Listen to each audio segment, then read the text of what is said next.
Assalamualaikum warahmatullahi wabarakatuh. Salam sejahtera untuk kita semua.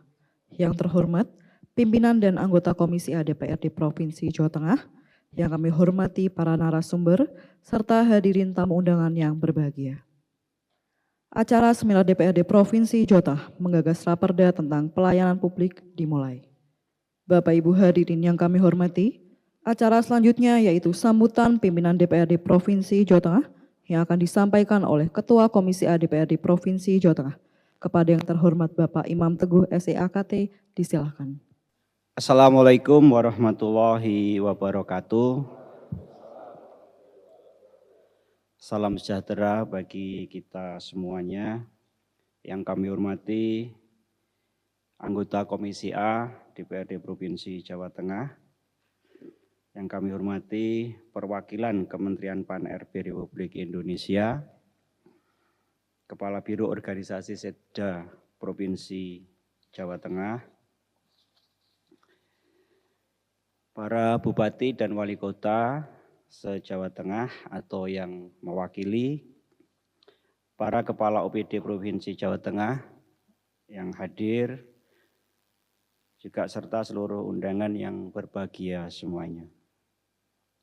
Puji syukur kita panjatkan kehadirat Allah Subhanahu wa Ta'ala, Tuhan yang Maha Esa, atas rahmat dan karunia-Nya, sehingga kita dapat hadir dalam forum strategis ini dalam keadaan sehat dan penuh komitmen untuk memperkuat kualitas layanan publik di Jawa Tengah.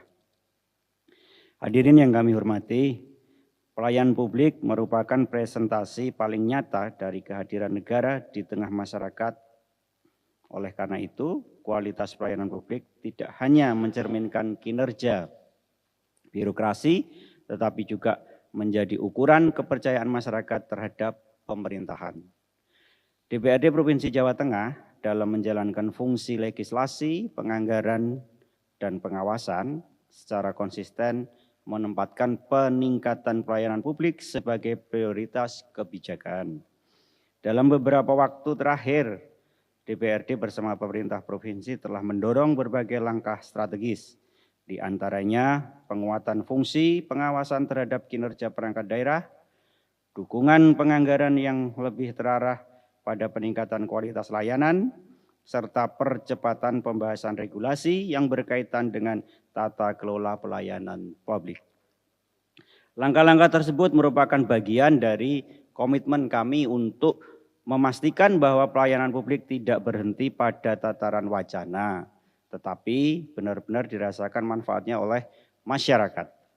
Hadirin yang kami hormati, sebagai tindak lanjut dari upaya tersebut, DPRD Provinsi Jawa Tengah melalui Komisi A menginisiasi penyusunan rancangan peraturan daerah tentang pelayanan publik. Raperda ini dirancang sebagai instrumen strategis yang tidak hanya mengatur norma, tetapi juga membangun sistem pelayanan yang terukur, terstandar, dan berkelanjutan. Dalam konteks tersebut, kami menegaskan 3 arah kebijakan utama yang menjadi fokus penguatan pelayanan publik ke depan. Yang pertama, penguatan standar dan kualitas pelayanan publik yang terukur dan berorientasi pada kepuasan masyarakat. Yang kedua, akselerasi transformasi digital dalam pelayanan publik guna menghadirkan layanan yang cepat, efisien, dan mudah diakses.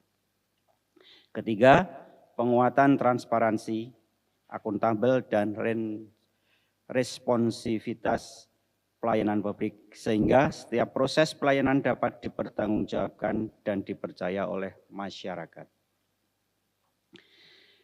Hadirin yang kami hormati, seminar ini kami posisikan sebagai bagian dari proses perumusan kebijakan yang berbasis pada partisipasi dan kolaborasi. Kami membuka ruang seluas-luasnya bagi seluruh pemangku kepentingan untuk memberikan masukan yang konstruktif, kritis, dan solutif. Kami meyakini bahwa kebijakan yang baik adalah kebijakan yang lahir dari dialog yang terbuka dan berbasis pada realitas di lapangan. Oleh karena itu, kontribusi dari Bapak Ibu sekalian menjadi sangat penting dalam memperkaya substansi raperda yang sedang kita susun ini. DPRD Provinsi Jawa Tengah berkomitmen untuk mengawal proses ini secara serius dan berkelanjutan agar menghasilkan regulasi yang tidak hanya baik secara konseptual tetapi juga efektif dalam implementasi.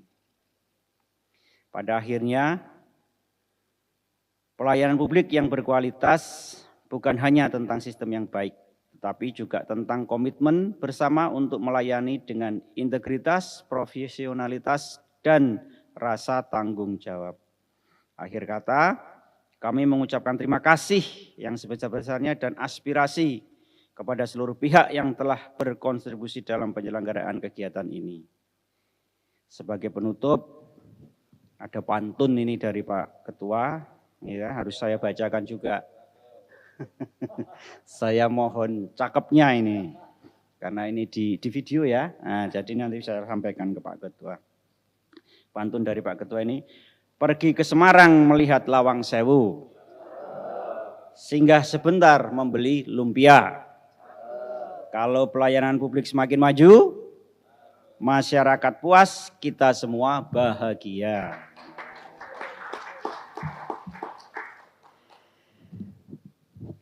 Seminar ini juga akan saya buka. Jadi seminar DPRD Provinsi Jawa Tengah dalam rangka menggagas raperda tentang pelayanan publik secara resmi kami nyatakan dibuka. Saya akhiri, wallahul muwaffiq ila aqwamit thoriq. Wassalamualaikum warahmatullahi wabarakatuh. Untuk selanjutnya, acara sepenuhnya kami serahkan kepada moderator. Disilakan. Assalamualaikum warahmatullahi wabarakatuh. Hari ini tentu diskusi kita berkaitan dengan menggagas raperda tentang pelayanan publik. Nanti kita akan fokus kepada situ. Tentu pertama nanti narasumber pertama kita adalah dari Bapak Mokafi Fadli selaku Wakil Ketua Komisi A DPRD Provinsi Jawa Tengah. Begitu kan? Kenapa Pak? Ini kok DPRD harus menggagas tentang raperda tentang pelayanan publik? Apa yang kurang dari perda yang kemarin dan kira-kira apa pembaruan dari perda ini Pak? Mekaten Pak, nggih. Waktu dan tempat kami persilahkan. Assalamualaikum warahmatullahi wabarakatuh. Alhamdulillah, rabbil alamin, salatu wassalamu ala asyrafil anbiya'i wal mursalin, asyhadu an la ilaha illallah wahdahu la syarikalah, amma ba'd. Alladzi yangsawala marah wa bikulli khalqin alim. Hadratal mukarramin, para alim, para sepuh. Iki kaya pengajian sik, Pak. Yang kita banggakan tentu beliau narasumber berdua, lebih-lebih yang nun jauh dari Jakarta yang sangat kita banggakan. Mas moderator, ini penggagas utamanya beliau ini yang harus kita hormati karena kita ini kan second hand-nya aja, jadi beliau otaknya itu. Jadi kita berbangga hati lah punya staf ahli. Tentu tidak lupa Bapak, Ibu dari perwakilan kabupaten kota yang hampir pasti ini bupati atau wali kotanya pasti mewakilkan yang saya hormati. Dan sahabat-sahabat Komisi A yang saya hitung ada 15 ini, nyaris lengkap ini Pak, yang tentu sangat membanggakan. Dan saran saya karena kita di Komisi A ini yang menginisiasi perda, di tengah kekritisan teman-teman Komisi A, saya harapkan nanti menjadi pendengar yang baik. Ojo kakean usul, karena yang punya gawe adalah Komisi A. Paham nggih? Engko malah ndedesnorno, malah perdane randang dadi-dadi, ya, malah kanca-kanca Komisi A.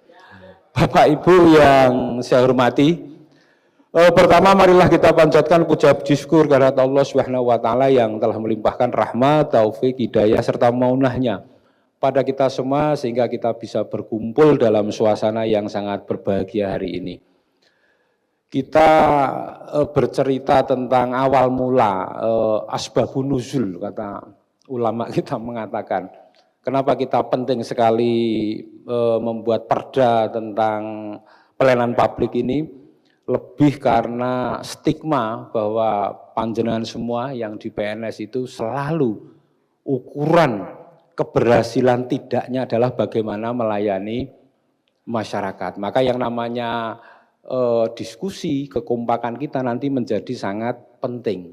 Saya teringat kalimat dari oposan kita yang sangat terus terngiang di telinga saya Bapak Ibu, dari Pak Rocky Gerung. Wah ini, beliau mengatakan bahwa antropologi bangsa ini disusun atas ontologi perbedaan. Wah. Karena banyak perbedaan maka dibutuhkan persatuan. Tetapi jangan dibalik, karena butuh bersatu maka tidak boleh berbeda. Maka konteks perbedaan itu harus kita pahami, karena niat kita hari ini bersatu untuk bagaimana Jateng, Jawa Tengah itu bisa keluar dari zona miskin ekstrim. Kita ini ranking 8 se-Indonesia. Meskipun nampak kalau kita amati jalan sudah halus, di mana-mana lancar, tapi faktanya kita masih masuk di zona miskin ekstrim yang ada di Indonesia. Jadi kalau di beberapa catatan ya, kenapa kemudian kita semangat untuk memaksimalkan perda kita adalah yang pertama dari catatan kita, bagaimana kemudian pelayanan ini benar-benar nanti tadi sesuai kehendak dari masyarakat. Ada standar pelayanan minimum yang harus kita maksimalkan. Loh kan bagus tuh ini, ada standar minimum tapi harus maksimal. Nah ini tentu menjadi catatan penting kita agar pada akhirnya perda kita nanti bisa membumi, tidak kemudian masih terus mengawang-awang sehingga nanti aplikasi dan penerapannya di masyarakat itu tidak kunjung bisa maksimal. Nah beranjak dari ini maka ada sisi-sisi landasan filosofis. Tadi Pak Rocky Gerung sebagai filosofnya Indonesia sudah menerangkan begitu ya. Maka Raperda ini bagaimana bisa memperkuat rasa keadilan, rasa kemanusiaan, dan kemanfaatan dalam setiap pelayanan publik. Ini penting sekali karena masyarakat kita ini menstigma kita, ya baik di DPRD maupun para pegawai-pegawai semua ini, Bapak Ibu ASN ini, adalah bagaimana kita memberikan pelayanan yang terbaik. Meskipun sekarang juga tidak lantas mudah, tadi prolognya luar biasa, kenapa tidak dipersulit, kalau dipermudah bisa misal, dan seterusnya beliau bercerita tadi. Artinya jangan sampai semangat bangsa ini untuk membuat sistem pelayanan ini dengan semangat yang besar ini kemudian itu tidak direspon cepat oleh pemerintah kabupaten kota atau provinsi. Jadi sekali lagi landasan sosiologis, landasan yuridisnya itu malah lebih tegas lagi. Kita ada Undang-Undang Nomor 25 Tahun 2009 tentang pelayanan publik, Undang-Undang Nomor 23 Tahun 2014 tentang pemerintahan daerah, dan Undang-Undang Nomor 12 Tahun 2011 tentang pembentukan peraturan perundang-undangan. Jadi yang Perda Jawa Tengah Nomor 7 Tahun 2015 itu menjadi dasar existing kita yang perlu disempurnakan. Jadi kita berupaya keras ini di Komisi A ini tentu bersama OPD partnership kita dari Kominfo, Biro Organisasi, Biro Hukum, DPM, PTSP dan lain sebagainya. Bagaimana agar perda ini benar-benar nanti bisa operasional dan bisa langsung dirasakan manfaatnya untuk masyarakat. Jadi sekali lagi semoga program digitalisasi ini akan bersenyawa konheren dengan kehendak kita bersama dengan perda partisipasi. Jangan sampai pula nanti atas nama program yang luar biasa dari pemerintah yang namanya digitalisasi, pokoknya anggar wis online itu berarti sudah dianggap digital. Padahal kadangkala di Jawa Tengah ini online kadang belum cukup karena harus selalu diikuti offline. Lah masyarakat seringkali bertanya, lah apa gunanya kita digitalisasi beronline ria kalau pada akhirnya harus tetap tatap muka. Nah ini tentu akan menjadi diskursus yang menarik. Matur suwun yen ngapunten wallahul muwaffiq ila aqwamit thoriq. Assalamualaikum warahmatullahi wabarakatuh. Waalaikumsalam warahmatullahi wabarakatuh. Jadi paparan yang selanjutnya ini dari Kepala Biro Organisasi Setda Provinsi Jawa Tengah, Bapak Yasib Hasani ini Pak, yang membawai organisasi-organisasi OPD yang ada di lingkup Provinsi Jawa Tengah. Monggo Pak, waktu dan tempat kami persilakan. Assalamualaikum warahmatullahi wabarakatuh. Selamat pagi, salam sejahtera untuk kita semua. Pimpinan Komisi A beserta seluruh anggota Komisi A DPRD Provinsi Jawa Tengah yang terhormat, Bapak narasumber, ahli analis kebijakan utama Menpan Pak Imanuddin, Bapak Ibu dari kabupaten kota yang mewakili kepala daerah masing-masing, dan juga teman-teman dari OPD di Provinsi Jawa Tengah yang terhormat. Sekali lagi mari kita panjatkan puji syukur kehadirat Allah SWT, Tuhan yang Maha Kuasa, atas limpahan rahmat taufik dan hidayahnya. Kesempatan ini kita dipertemukan dalam keadaan sehat walafiat. Pernyataan yang menarik tadi Mas, sebenarnya Mas, bahwa kenapa sih kok secara parsial masing-masing unit organisasi di kita, enggak cuma di kita kok, di Indonesia itu. Jadi jangan diklaim cuma Jawa Tengah, saya enggak terima. Termasuk itu kabupaten kota juga sama. Jadi itu masalah kita semua. Bahwa kenapa kok pemerintahan kita secara digitalisasi ini belum terintegrasi. Meskipun sejak tahun 2014 kalau saya nggak salah, itu inisiasi terkait dengan sistem pemerintahan berbasis elektronik itu sudah mulai diinisiasi di pemerintah pusat. Karena saya sendiri waktu itu juga menjadi pelaku, terutama untuk pengadaan barang jasa pemerintah yang melahirkan LPSE yang dipakai oleh seluruh pemerintah di Indonesia. Dan itu butuh waktu lama juga, 5 tahun, mulai dari membuat kemudian diimplementasikan. Ini bukan hal yang mudah, tapi bahwa isu terkait dengan integrasi dan jadi interoperabilitas dan interkonektivitas ini menjadi salah satu PR bagi kita untuk mengejar ketertinggalan kita dengan negara-negara yang sudah ada. Oleh karena itu, pelayanan publik ataupun pemenuhan kebutuhan masyarakat ini menjadi salah satu hal yang utama yang harus menjadi mindset kita, menjadi arus utama kita ketika melakukan ataupun merumuskan kebijakan-kebijakan yang ada. Salah satunya terkait dengan bagaimana sih standarisasi pelayanan publik yang ada. Cukup rumit Mas, pengalaman saya 3 tahun menyusun untuk meningkatkan rumah sakit Muwardi dari yang kelasnya kayak gitu menjadi akhirnya agak mending, tidak tertinggal jauh dengan Margono, itu juga berdarah-darah. Karena apa? Karena melibatkan terlalu banyak pihak. Ada di internal dari pemerintah sendiri, ada juga kesadaran masyarakat.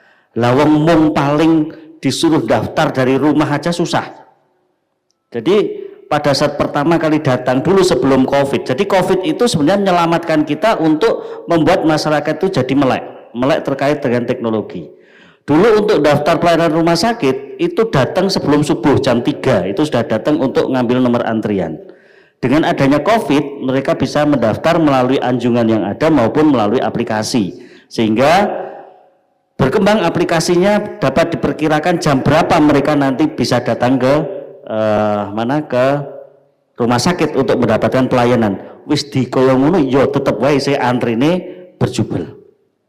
Jadi selain dari aturan, kita juga nanti mungkin PR-nya adalah bagaimana kesadaran masyarakat sendiri ataupun mental masyarakat sendiri untuk sadar terkait dengan SOP pelayanan publik juga perlu ditingkatkan. Nah, Bapak dan Ibu yang berbahagia, karena saya juga baru seminggu di biro organisasi, saya hanya membacakan saja, saya belum belajar terlalu dalam nggih. Jadi kalau ngomong tusi biro organisasi semuanya sudah tahu, pasti terkait dengan sesuatu yang urusannya dengan layanan publik, tata laksana. Nggih, mbotenlah sini sajalah. Nggih. Cuma ini kok saya rada awal anu nih. Nggih. Dan di Provinsi Jawa Tengah sudah ada perda terkait dengan pelayanan publik, yaitu Perda nomor 7 tahun 2015. Tidak terasa sudah 11 tahun dan memang sudah waktunya untuk ditinjau kembali. Dan kami dari Biro Organisasi alhamdulillah juga sudah melakukan beberapa diskusi juga di luar dengan panjenengan secara internal. Dan kalau kita lihat di sini untuk substansi Perda nomor 7 tersebut ada 11 bab, mulai dari ketentuan umum, maksud dan tujuan, kemudian ada penyelenggaraan, pembina organisasi penyelenggara dan penataan pelayanan publik, hak, kewajiban dan larangan, sistem pelayanan terpadu, peran serta masyarakat, kerahasiaan dokumen, pembinaan dan pengawasan, saksi administratif, dan yang terakhir adalah ketentuan penutup. Setelah 11 tahun ini ditetapkan, maka ada beberapa hal yang perlu disesuaikan, menyesuaikan perkembangan zaman dan juga tuntutan masyarakat yang selalu berkembang terkait dengan pelayanan publik, misalnya digitalisasi pelayanan publik. Ini belum diatur secara tegas di perda tersebut. Integrasi layanan, penguatan peran serta masyarakat, inovasi dan lain-lain. Terjawab toh? Nah itu. Kemudian juga kami sangat senang, kami juga sangat menghargai sekali, menyambut gembira bahwa perda ini merupakan inisiasi dari teman-teman Komisi A. Ini bentuk dari awareness Komisi A terhadap kami ketika melakukan pelayanan publik kepada masyarakat. Nah Bapak dan Ibu, kita lihat next. Kita lihat selanjutnya bahwa secara nasional kebijakan pelayanan publik ini bisa kita lihat bahwa implementasi kebijakan pelaksanaan Undang-Undang Nomor 25 Tahun 2009 dan turunannya, kemudian ada partisipasi publik, pemberian ruang kepada masyarakat melalui partisipasi, melalui SKM, FKP, kemudian ada kanal aduan dan sebagainya, kemudian integrasi layanan, kemudian ada lagi inovasi dan juga digitalisasi, yang mana arah strategis dalam kebijakan ini ada yang menjadi latar belakangnya. Yang pertama adalah megatrend global tahun 2045, yang mana persaingan sumber daya alam ini menjadi salah satu yang nantinya akan menjadi tren, kemudian geopolitik dan geoekonomi, perubahan iklim, serta tata kelola keuangan global, serta perkembangan teknologi. Demikian juga dengan transformasi sektor publik, yaitu ada birokrasi yang lincah atau agile, kemudian thinking ahead, lebih berpikir ke depan, kemudian juga berpikir lintas batas atau thinking across, kemudian juga pengambilan keputusan berbasis bukti, dan juga ada didukung dengan data terintegrasi, yaitu dengan menggunakan big data. Terima kasih. Wassalamualaikum warahmatullahi wabarakatuh. Selanjutnya nanti paparan dari analis kebijakan ahli utama dari Kementerian Pan-RB, Bapak Dr. Muhammad Imanuddin. Bismillahirrahmanirrahim. Assalamualaikum warahmatullahi wabarakatuh. Selamat pagi menjelang siang, salam sejahtera bagi kita semua. Om Swastiastu, Namo Buddhaya, salam kebajikan, rahayu. Bapak Ketua Komisi A, Pak Teguh, terima kasih atas undangan Bapak. Ya, karena undangan Bapak saya bisa hadir di sini. Terus terang saja tadinya saya berpikir Pak Teguh ini bisa online, jadi saya tidak usah ke Pekalongan. Tapi ketika panitia mengatakan bahwa ini harus interaktif, jadi saya ikhlas untuk bisa hadir di Pekalongan. Tentu ini bersyukur Pak, bisa bersilaturahmi, mungkin baru pertama kali ketemu dengan saya, dan tentu ini menjadi ladang amal untuk saya dan teman-teman semua. Pak Ketua, para narasumber, kemudian teman-teman para ASN dari provinsi maupun perwakilan kabupaten kota. Tadi sudah diperkenalkan, nama saya Muhammad Imanuddin, Pak. Saya ya belum lama lah, hampir 38 tahun lebih jadi PNS, jadi ASN. Saya mulai dari staf dulu, saya pegawai sekretariat negara, kemudian di Kementerian PAN, dan mulai dari staf, ya eselon 4 sampai eselon 1, kemudian diminta oleh Bapak Menteri membantu teman-teman. Karena saya adalah generasi terakhir yang ikut membidani Undang-Undang Nomor 25 Tahun 2009 tentang pelayanan publik. Jadi mungkin itu sekalian belajar pensiun, Pak. Ya, kata teman-teman katanya pensiun itu enak, Pak. Tapi saya tanya kepada teman-teman, karena saya tinggal di kompleks perumahan pegawai, jadi pensiunan itu nggak enak, Pak. Tapi tergantung kita menyikapi, Pak. Pertama katanya post power syndrome, jelas itu Pak. Ya, kita kehilangan wibawa dan ini karena dulu asal perintah Pak Ketua Komisi perintah siapa langsung dilaksanakan kan. Sekarang kita perintah orang lain mana mau dengar kita Pak. Ya. Yang kedua namanya social syndrome. Ya. Dulu waktu saya masih menjabat struktural kayaknya tiap minggu itu undangan mantenan dan segala macam Pak. Sekarang sudah nggak ada undang-undangan itu. Alhamdulillah. Ya. Ketiga adalah financial syndrome, Pak. Jelas keuangan, Pak. Ya, kita dapat gaji pokok 70% lagi dari situ, Pak. Jadi, karena saya maksimal, ya saya perkirakan, saya sudah hitung-hitung, Pak. Saya 5 jutaan, Pak. Tapi ternyata, mungkin Pak Ketua bisa melihat, Pak. Keadaan kehidupan lain, tapi gaya hidup nggak bisa ditinggalkan Pak. Iya, entah makan-makan, entah kita berkunjung kepada teman, itu biaya semua Pak. Terpaksa kita mantap Pak, makan tabungan. Yang kedua mindset, menjual aset. Ya tidak apa-apa, kata anak saya juga nggak apa-apa, nikmati aja. Toh itu yang punya ayah. Aku kan bisa cari sendiri. Alhamdulillah Pak. Jadi itu yang ingin saya sampaikan, ini sebagai intermezzo. Bapak Ibu sekalian, tadi sudah disampaikan oleh Pak Karo, Pak Wakil, memang urgensi dari undang-undang itu seperti apa. Dulu waktu saya di Kementerian PAN membahas masalah ini, undang-undang ini sebenarnya adalah amanat reformasi, Pak.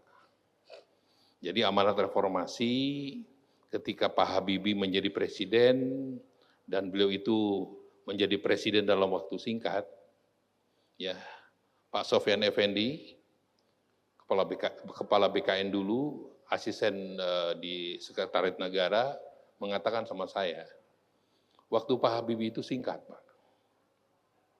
Sehingga tidak semua undang-undang bisa direform semua, Pak. Jadi prioritas waktu itu adalah bidang politik, bidang ekonomi, bidang hukum, Pak. Tapi birokrasi ketinggalan, termasuk undang-undang ini. Undang-undang ini baru terbit 2009. Jadi reformasi bidang politik itu apa? Pertama, memantapkan penyelenggaraan otonomi di daerah kabupaten kota. Waktu menteri saya Pak Rias Rasid, beliau percaya Pak, bahwa otonomi daerah itu adalah segala macam persoalan bisa diselesaikan dengan otonomi daerah. Ya, kenyataannya bagaimana? Ketika Undang-Undang Nomor 22 Tahun 99 belum disempurnakan, bagaimana terhadap ASN? Kami ini Pak, kami ini ASN bukan bahasa saya, bahasa orang Kemdagri. Menjadi bulan-bulanan politisi, Pak. Sekarang juga mungkin ya. Ya. Begitu, Pak. Itu yang di bidang politik. Kemudian di bidang ekonomi, kita memisahkan paling pokok itu adalah kekuasaan moneter dengan kekuasaan fiskal. Dulu fiskal dan moneter itu hanya satu, Pak, di tangan pemerintah, yaitu Kementerian Keuangan. Bank Indonesia adalah pelaksana Kementerian Keuangan. Makanya Bank BI punya undang-undang sendiri, dia diberi kekuasaan untuk kekuasaan moneter. Jadi urusan moneter, mata uang sebagian urusan BI. Tapi urusan fiskal adalah urusan Kementerian Keuangan. Ya. Kemudian di bidang hukum, Pak. Dulu yang namanya polisi itu dan TNI bersatu dalam ABRI. Penegakan hukum merasa terintervensi polisi itu. Polisi sendiri dengan Undang-Undang Nomor 2, TNI sendiri. Kemudian yang kedua yang namanya peradilan, Pak. Peradilan dulu yang namanya peradilan itu baik kepala maupun perut ada satu yang namanya Kementerian Kehakiman, Pak. Di samping Mahkamah Agung, Pak. Jadi boleh dikatakan putusan-putusan pengadilan mungkin permusyawaratan hakim malamnya sudah menentukan A yang menang, bisa besok B yang menang. Ini kasarannya. Ini Adan Buyung Nasution yang cerita, Pak. Sehingga oleh karena itu dipisahkan kamarnya. Kamar untuk hakim ini hanya satu kekuasaan kehakiman di tangan Mahkamah Agung. Begitu, Pak. Nah, sekarang bagaimana birokrasi yang tadi? Padahal itu amanat ini. Pertama adalah kita ini, Pak, pegawai negeri. Saya merasakan, Pak, pegawai negeri ini kan harus dipindahkan dari zona nyaman ke zona kompetitif. Dulu zona nyaman, Pak. Asal tidak terlibat G30 SPKI, nggak akan dipecat, Pak. Iya, nggak akan dipecat, Pak. Iya. Yang tentu saya dengan senior saya sudah selalu ngomongin, Man, kamu itu tenang aja di sini DPP Negeri. Kamu ngurut ya. Nanti saya dulu yang jadi kakak subag, kabag, karo, kamu baru nyusul. Karena kenaikan pangkat itu udah jelas, Pak, 4 tahun. Nunggu aja, pasti naik pangkat. Iya. Nah ini oleh Pak SBY waktu itu dengan PP 81, ya, itu kita mulai melaksanakan namanya reformasi birokrasi. Bagaimana memindahkan ASN Anda semua dan termasuk saya, memisahkan dari zona nyaman ke zona kompetitif. Jadi saya tidak merasa meri, Pak, merasa iri. Junior saya lebih tinggi dari saya. Bahkan junior saya sekarang jadi menteri, namanya Ibu Rini Widiantini. Nah, nggak apa-apa. Memang itu yang memang dikehendaki oleh ASN. Ya, Anda yang masih muda-muda di depan saya menjadi mungkin nanti melebihi Pak Karo, bisa jadi Pak Karo nggak jadi masalah. Oleh karena itu, jadi itu menjadi pemikiran mengapa reformasi birokrasi yang namanya Undang-Undang Pelayanan Publik ketinggalan ini, Pak. Tapi lah better late in never. Jadi daripada tidak sama sekali, oke, nggak apa-apalah. Kita berjuang. Ya. Jadi ini yang ingin saya sampaikan. Demikian, Bapak Ibu sekalian, mohon maaf apabila ada hal yang kurang berkenan. Wassalamualaikum warahmatullahi wabarakatuh. Waalaikumsalam warahmatullahi wabarakatuh. Berikan aplaus untuk 3 narasumber kita. Oke, yang selanjutnya, apakah ada masukan dari Bapak, Ibu semua? Silakan yang pertama. Bismillahirrahmanirrahim. Assalamualaikum warahmatullahi wabarakatuh. Salam sejahtera bagi kita semua yang saya hormati Bapak narasumber, Bapak moderator, Bapak Ibu peserta seminar. Ya, perkenalkan saya Sriadi, Pak, Sekretaris Dinas Sosial Jawa Tengah. Kami ini kategori pelayanan publik berbasis HAM. Yang kebetulan posisi saat ini kami seringkali berhadapan dengan evaluasi dari HAM maupun dari Ombudsman. Kemudian tertarik disampaikan oleh Bapak narasumber dari Menpan ini, mumpung ketemu dengan perwakilan dari pemerintah pusat, Pak. Nampaknya perlu ada semacam analisis formasi jabatan sampai kepada level unit kerja terkecil di bawah, Pak. Supaya di pemerintah pusat ini juga bisa memahami bagaimana situasi kondisi SDM di pelayanan publik saat ini seperti apa, walaupun kondisi fiskal kita memang sedang sulit ya, Pak. Jadi kalau kami selalu dituntut untuk memberikan pelayanan terbaik, sementara petugas-petugas kami ini juga tidak ramah HAM, Pak. Jadi kami itu punya 56 panti di tempat yang terpisah, walaupun secara UPT kita 20. Itu ada petugas panti dengan beragam jenis pekerjaan itu masih ada di bawah 10 orang, Pak. harus melaksanakan tugas administrasi yang begitu banyak, masih melaksanakan tugas layanan untuk kaum marginal. Bahkan kami ini sudah keluar dari tupoksi, karena di sosial sebenarnya kan keberfungsian sosial. Sekarang ini sudah pada kondisi melayani orang terlantar dalam kondisi sakit paliatif, Pak. Itu fakta di daerahnya. Kalau regulasi selalu berpijak kepada kondisi yang ada di pemerintah pusat, kami yang di bawah ini sudah kepayahan, Pak. Ini kami harus mengadu kepada siapa? Pada kesempatan ini kami berharap mudah-mudahan ada semacam perintah dari pusat untuk mengadakan analisis formasi jabatan pada sampai level yang terbawah. Barangkali kondisi saat ini yang paling bagus mungkin di kesehatan, di pendidikan. Setiap kali ada penerimaan jelas, penerimaan nakes, penerimaan tendik gitu. Tapi sementara pekerja sosial itu kita nggak pernah munculnya di tenaga teknis lainnya gitu. Padahal segala persoalan di lapangan itu pasti larinya ke kami yang ada di dinas sosial. Mumpung ini Bapak ada perwakilan dari Kemenpan RB, kami terima kasih sekali bisa mewakili rekan-rekan kami baik yang ada di provinsi maupun di kabupaten kota, Pak. Karena persoalan sosial sampai ke level yang ada di kabupaten kota, kondisi SDM-nya sudah sangat-sangat kurang. Demikian Pak, terima kasih. Assalamualaikum warahmatullahi wabarakatuh. Mohon izin, bismillahirrahmanirrahim. Assalamualaikum warahmatullahi wabarakatuh. Dengan menyebut nama Allah yang Maha Pengasih lagi Maha Penyayang, semoga keselamatan, rahmat, kasih sayang, dan keberkahan untuk kita semua. Mohon izin, saya Muhammad Musliharjo dari Sekretariat Daerah Kabupaten Banjarnegara.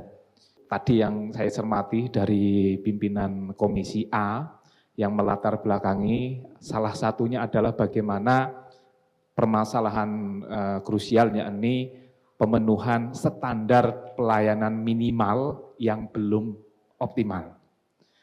Oleh karena itu kami ingin mengusulkan, karena tadi ada satu hal 3 yang dicatat, harus kritis, kemudian juga solutif. Terkait dengan muatan yang tadi disampaikan usulan substansi oleh Pak Karo, kalau boleh kami mengusulkan satu, karena salah satu kewajiban negara adalah menjamin standar pelayanan minimal. Nah, kemarin sudah ada Permendagri 13 tahun 2024 tentang posyandu, yang mana di situ ternyata sudah memperluas cakupan posyandu yang selama ini hanya urusan kesehatan, sudah dikembangkan menjadi 6 urusan, yakni standar pelayanan minimal. Pendidikan, kesehatan, pekerjaan umum, perumahan rakyat, ketentraman ketertiban, pelindungan masyarakat, dan sosial. Lah kenapa ini perlu? Karena kalau kita baca di salah satu pasal Permendagri itu, ada kewajiban pemerintah provinsi, yakni untuk memfasilitasi kebijakan provinsi di dalam mendukung SPM ini. Konkretnya kalau boleh diusulkan di dalam muatan perda yang kemungkinan akan mencabut perda yang sudah ada adalah terkait dengan fasilitasi untuk pemenuhan pelayanan standar pelayanan minimal di tingkat desa. Lah bagaimana provinsi ini nanti bisa mencampuri, karena tadi sangat menarik ketika ada 9 amanah belum ditetapkan dengan peraturan gubernur, lah ini agar mungkin operasional. Di dalam lampiran Undang-Undang 23 tahun 2014 tentang pemerintahan daerah, salah satu kewenangan provinsi adalah fasilitasi kerjasama antar desa. Kami membayangkan desa yang berbatasan mungkin antar kabupaten dalam satu provinsi Jawa Tengah, terkait dengan pelayanan standar pelayanan minimal yang di situ dimotori oleh posyandu, itu bisa mungkin secara teknisnya diberikan bantuan keuangan khusus provinsi yang mendukung itu. Sehingga ini bisa menjadi salah satu terobosan, boleh jadi pertama di tingkat nasional yang dilakukan oleh Provinsi Jateng untuk menjamin standar pelayanan minimal di 6 urusan ini terpenuhi. Karena meskipun di tingkat kabupaten sudah ada tindak, tapi sepertinya belum bisa membumi. Maksudnya apa? Di tingkat provinsi kalau ini bisa menjadi satu konsen yang memberikan contoh menangani desa yang berbatasan dengan fasilitasi kerjasama, dengan operasi yang memberikan bantuan keuangan untuk memenuhi pelayanan yang 6 urusan ini ke desa perbatasan dalam satu provinsi, ini bisa menjadi percontohan. Tinggal nanti kabupaten melaksanakan ini selain yang ditangani oleh provinsi. Karena menurut kami ketika kita bicara pelayanan publik yang harus dituntut dan itu menjadi kewajiban adalah standar pelayanan minimal.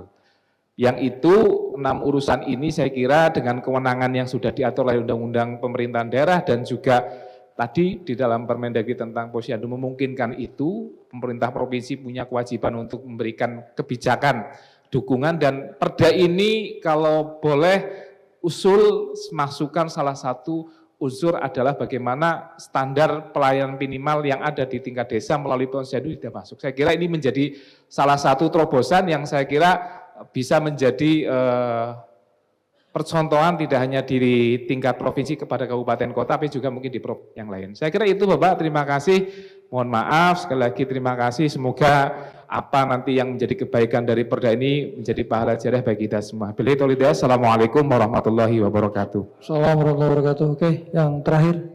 Selamat siang, Assalamualaikum warahmatullahi wabarakatuh. Bapak dan Ibu yang saya hormati, terutama Bapak-Bapak narasumber, izin menyampaikan beberapa hal. Nama Suyamto dari Asisten 2 Pemerintah Kabupaten Sukoharjo.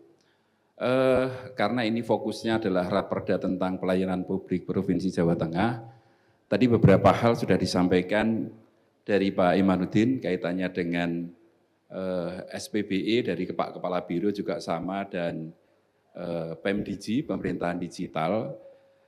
Bapak dan Ibu yang kami hormati, ada beberapa hal yang perlu kita fokuskan, di mana selama ini layanan-layanan elektronik atau digital itu kan terkendala dengan basis data. Artinya apa? Tadi Pak Kepala Biro menyampaikan interoperability. Ini yang menjadi integrator itu sebenarnya harusnya siapa sih? Ini yang jadi masalah. Sama Pak Kepala Biro, saya juga mengawal SPSE sejak 2011. Dulu kami menilai sistem LPSE yang SPSE itu sistem paling bagus, Pak. Karena mirroringnya di masing-masing kabupaten kota, artinya servernya di masing-masing kabupaten kota, kemudian hanya diminta salah satu potnya untuk diinstal sistem yang ada. Artinya kendali tetap ada di LKPP. Kemudian setelah alasan keamanan dan seterusnya, itu sistem diintegrasikan. Dan sistem diintegrasikan ini salah satu kelemahannya adalah belum pernah diuji secara bersama-sama dengan orang banyak. Sampai sekarang bermasalah, Pak. Sri Kandi yang katanya, ini kalau kita berdasarkan Perpres 95 2018 tentang SPBE, kalau sudah dianggap aplikasi umum, maka kita haram untuk menggunakan aplikasi yang lain. Meskipun ada pemerintah kabupaten, kota, atau provinsi yang nekat. Saya tahu ada yang nekat, tetapi manakala kita mengikuti perpres tersebut, Bapak, terutama Pak Imanuddin, ternyata masalah, Pak. Hari ini yang namanya Sri Kandi itu, Pak, setiap jam sibuk, kita mau disposisi aja sulitnya minta ampun, Pak. Nah ini jadi kendala. Karena itu, Pak, kelemahannya, cobalah dalam waktu yang sama diminta untuk digunakan bareng-bareng, sehingga tidak bottleneck. Kita bayangkan seluruh Indonesia itu penggunanya berapa? Misalkan pernah nggak diuji digunakan 2 juta orang bareng-bareng? Belum pernah, Pak, belum ada pernah beritanya. Nah kami mengusulkan, Pak, untuk semua penyusunan sistem yang sifatnya umum, tolong nanti diluangkan waktu untuk diuji bersama-sama. Karena ini masalah serius. Yang kedua, transformasi dari SPBE ke pemerintahan digital, sampai sekarang kita masih mengacu pada Perpres 82 2023, di mana percepatan transformasi digital dan keterpaduan layanan digital nasional. Kenapa saya matur seperti ini? Karena ini tentang layanan publik, tadi Pak Imanuddin sudah menyampaikan bahwa sampai ke mobile dan seterusnya. Nah, ini sangat penting, Pak. Kami mohon ada standarisasi yang jelas. Contohnya adalah single identity number, Pak. Itu supaya bisa diakses secara umum. Karena apa? Yang mengcollecting data itu kan dukcapilnya kabupaten kota, Pak. Sementara setelah jadi dilog, Pak, dari Dirjen Dukcapilnya Kementerian Dalam Negeri. Kita saja yang mau mendesentralisasikan layanan ke desa itu jadi masalah. Jadi masalah. Nah ini juga catatan penting, sebenarnya yang mau diinteroperabilitikan itu primary key-nya mana? Karena ada yang namanya nomor induk kependudukan. Ada lagi nomor-nomor yang lain, Pak. Sepanjang kita punya identitas, itu nomornya beda, Pak. Nomor KTP, nomor SIM, nomor paspor, nomor apapun, nomor layanan di rumah sakit dan seterusnya. Seharusnya kalau kita bicara ke negara maju itu single identity number. Artinya Pak Imanuddin mohon ini juga menjadi keputusan pusat di mana nomor ini disepakati yang diinteroperabilitaskan itu yang mana. Kalau kami menyarankan ya NIK-nya Pak. Kemudian kaitannya dengan layanan yang sekarang disiapkan yaitu Raperda tentang layanan publik Provinsi Jawa Tengah akan maksimal kalau servernya itu ada di Jawa Tengah Pak untuk NIK-nya Pak. Artinya Provinsi Jawa Tengah itu menjadi mirroring dari Kementerian Dalam Negeri untuk menjadi server mengkolekting semua data yang ada di Provinsi Jawa Tengah. Kalau tidak sehebat apapun sistemnya nanti hasilnya akan sama Pak. Tidak mungkin akan berhasil. Kalau kita lihat yang ada di Singapura misalkan, kenapa mereka bisa sehebat itu? Karena sudah single identity number Pak. Orang pelanggaran di jalan, di lalu lintas tidak perlu ditilang Pak, tinggal selipin di wipernya, Anda melanggar di sini, selesaikan, didenda. Kalau tidak, maka akses dari dokumen dia itu tidak akan bisa diakses. Akses layanan publik dia mati. Gas tidak lagi gas melon seperti di kita Pak, gasnya sudah pakai pipa, gasnya di rumah tahu-tahu mati. Listrik tahu-tahu mati. Dan itu perlu dicontoh Pak. Kalau tidak berbasis seperti itu, mohon maaf, jauh Pak, kita akan bicara tentang peningkatan layanan publik. Mungkin itu, sedikit agak terganjal dengan kalimatnya Pak Moderator, mohon maaf, mengkritisi. Kami yang di pelayanan masyarakat kayaknya sudah tidak ada Pak yang punya ide kalau bisa dilambat, kenapa dipercepat? Kalau dipersulit, kenapa harus dipermudah? Itu kayaknya tidak ada Pak. Koreksi saja. Mungkin ngatakan kurang lebihnya mohon maaf. Assalamualaikum warahmatullahi wabarakatuh. Dari Pak Imanuddin dulu. Monggo, silakan. Baik, terima kasih Pak Moderator. Pak Sriadi yang terhormat, masih ada beliau Bapak? Ya. Jadi rupanya perpindahan rejim dari Pak Harto ke Orde Reformasi ini menimbulkan menimbulkan problem sampai saat ini, Pak. Kalau formasi, Pak, formasi kepegawaian itu dari pusat sampai daerah itu masih kantor Menpan, Pak. Jadi Bapak kalau mengajukan formasi kan begitu, izin ke kantor Menpan. Kabupaten juga sama. Tapi organisasi tidak, Pak. Karena dulu Pak Rias Rasid itu sebagai mantan-mantan Menteri Negara Otonomi kemudian jadi Menpan, percaya dia bahwa otonomi daerah adalah solusi.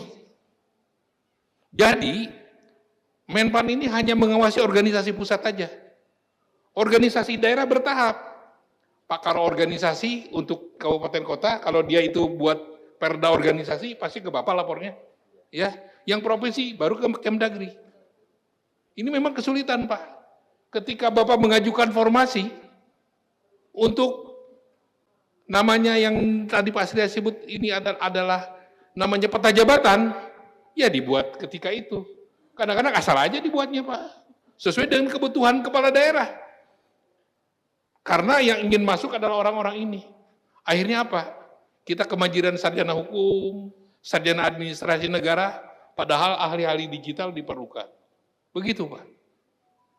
Jadi ini terjadi, secara sistem kita terjadi ketimpangan, Pak. Di situ, Pak.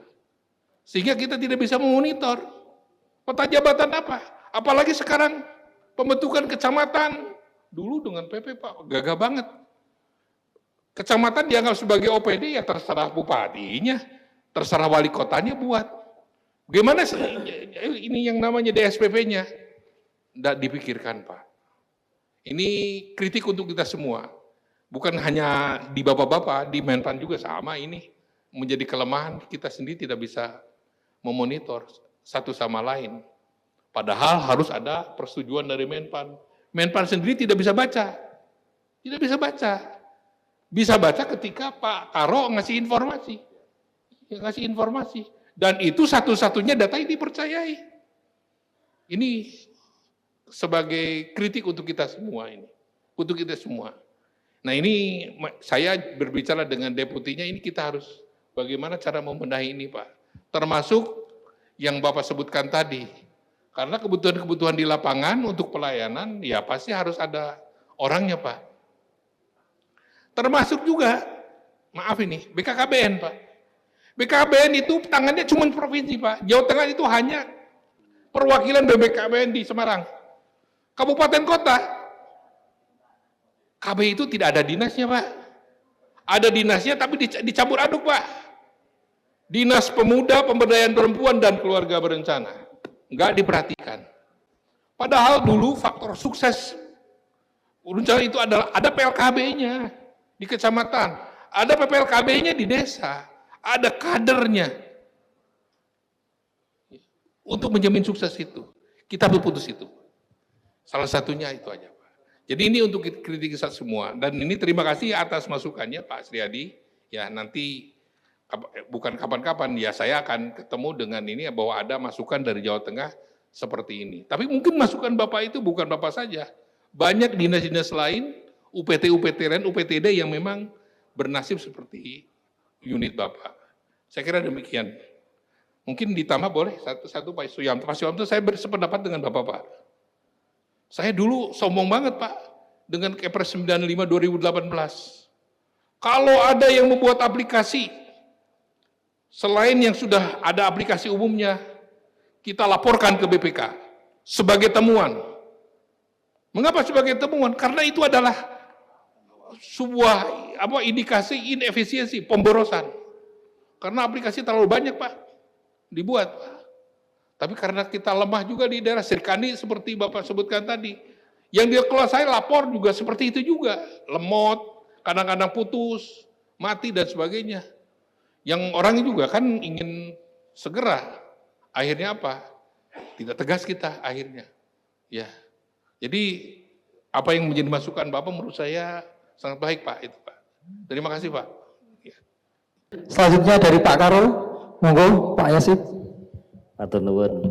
Untuk Pak Sriyanto dari Dinsas nanti kita pelajari lagi Pak bareng-bareng Pak. Termasuk dengan yang punya UPT lain karena memang kondisinya seperti itu. Pelayanan harus jalan, orangnya nggak ada gitu. Atau orangnya ada tapi tusinya sudah nggak sesuai lagi dengan kondisi di lapangan. Nanti kita pelajari Pak, nanti kita diskusikan.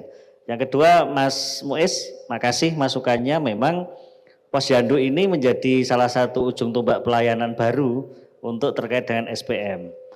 Ini tugas jenengan, nanti kita bisa diskusikan dengan Biro Pemerintahan, termasuk dengan Dispermasdes terkait dengan bagaimana pelayanan SPM ini, apakah mungkin ini masukan juga untuk Komisi A, masuk di Perda ini ataukah nanti diatur tersendiri dengan Pergub untuk operasionalisasinya. Kemudian untuk, saya sepakat Pak Yanto, jadi memang karena saya juga dulu ikut pengembangan SPSC itu luar biasa. Udah costly, kemudian harus satu visi yang akan memakai, dan bottleneck itu ada di mana-mana. Kalau enggak sistemnya nanti di data centernya juga nanti butuh data center kemana-mana dan sebagainya. Ini juga perlu dikembangkan, tapi mau tidak mau memang harus kita laksanakan. Termasuk juga kewenangan dari provinsi. Dengan single identity number yang bisa diterapkan, maka selain provinsi bisa menggunakan, kabupaten kota juga bisa menggunakan secara terpusat. Tapi kalau dibalik, karena provinsi itu kan di tengah, bisa ke bawah, bisa ke atas. Sehingga menurut saya juga ini bisa kita menjadi masukan juga bagaimana kalau provinsi menjadi data centernya kabupaten-kabupaten yang ada di bawahnya. Sehingga data untuk data integrator data ini bisa dipakai dan kemudian juga interoperabilitasnya bisa jalan, kalau enggak susah. Ya, mungkin itu Mas. Ya, matur nuwun. Terima kasih. Dari hukum ya provinsi tadi memang harus ada perlakuan khusus Pak dari hukum ini karena terkait kita juga ada kelompok rentan yang harus difasilitasi dan lain-lain, apalagi terkait HAM. Nah, saya ini kadang teringat Pak, kita ini mau kemana bangsa ini kalau terkait HAM ini. Banyak diskursus ya di masyarakat tentang dulu di Irian itu ada organisasi Papua Merdeka. Nah, kita atas nama HAM, atas nama dikontrol oleh dunia luar yang ketat, maka kemudian berpendar nama itu menjadi KKB, kelompok kriminal bersenjata. Tapi di saat yang sama, semua sekarang negara serba melanggar HAM. Bagaimana Amerika, bagaimana Israel, bagaimana banyak negara atas nama kekuatan finansial, kekuatan militer, kemudian seenaknya ya melanggar kedaulatan negara lain. Nah, kita ini tuh atas nama HAM itu seperti apa? Ketika kemudian orang sipil, tentara, polisi kita dengan mudahnya ditembaki di Irian. Nah, ini kalau kemudian kita diskusi nyangkut-nyangkut HAM gitu ya tepi jurang Pak kadang. Serem-serem begitu. Tapi yakinilah bahwa kita memang harus punya prinsip ya bangsa kita. Apalagi kalau kita bercerita tentang bagaimana kita melayani publik ya dari sisi bidang sosial. Nah, tentu itu nanti bisa menjadi diskusi yang menarik ya di komisi. Yang kedua dari Banjarnegara tadi nggih, tentu harapan kita spam itu malah nanti basicnya itu di desa. Bagaimana pelayanan SPM itu nanti basicnya di desa, karena justru yang langsung bersentuhan dengan harkat martabat masyarakat itu ada di desa, dan cenderung sekarang masyarakat kritis itu juga di desa. Nah, oleh karena itu bagaimana kemudian itu nanti bisa menyentuh sampai desa itu yang penting. Meskipun juga tidak mudah ketika kemudian bicara internet yang belum maksimal, bahkan masyarakat di desa itu direwangi adol HP untuk beli pulsa katanya atau beli kuota. Ini kan berat nanti. Jadi ke depan memang harus ditata betul agar internetisasi itu benar-benar sampai ke desa lain. Itu tergantung nanti kepala-kepala daerah ini yang ada se-Jawa Tengah. Yang terakhir tadi dari Sukarjo nggih. Nah, ini kalau terkait server Mas, kalau saya yaitu jawabannya simple, duit. Lah tergantung dananya itu dari mana. Jangankan panjenengan, kita yang orang-orang partai politik itu ada kewajiban untuk setor apa itu Mas? Data itu ya. Data ke Jakarta itu kalau tidak 1/10 pemilih itu tidak lolos. Wah, itu tobat. 24 jam kali berhari-hari kita nginput data itu, yang servernya di Jakarta itu enggak jelas, Mak. KPU-nya enggak jelas. Jadi masalah kayak gini itu kita alami juga itu loh. Jadi sampai bagaimana mungkin kita partai yang sudah bertarung, sudah qualified gitu ya, masih harus mengulang untuk membuat apa itu dulu, mendata lagi calon pemilih kita untuk distorkan di server Jakarta yang servernya itu mendrap-mendrip gitu loh. Kijane duitnya enek ora gitu loh. 1000 kita masukkan data Pak nyantol 2 itu sehari itu. Wah, akhirnya ngamuk Pak akhirnya yang terjadi itu. Jadi sekali lagi Bapak, ini kuncinya di dana aja lah. Itu kalau nanti dit itu saya yakin tuntas lah, misalnya bagaimana kita mengayomi kepentingan masyarakat. Tetapi sekali lagi Pak, keberpihakan itu penting. Kita memberi istilah ada goodwill dan political will. Nah, niat politik kita semua, ASN, apalagi kita di Dewan, itu niat politiknya sudah bagus membela kepentingan masyarakat. Saya yakin nanti akan banyak kemudahan. Tapi nek aras-arasen, alah wis rakyat itu angel-angel seperti stigma tadi ya. Itu ya seperti ini terus Pak. Tapi yakinilah, saya sepakat dengan beliau, kita semakin kesini semakin kerja keras Pak. Bagaimana apa-apa itu serba cepat gitu loh. Gitu. Bahkan kita di Sleman itu ada Pak, orang pelayanan publik itu pengen nilai orang di LP.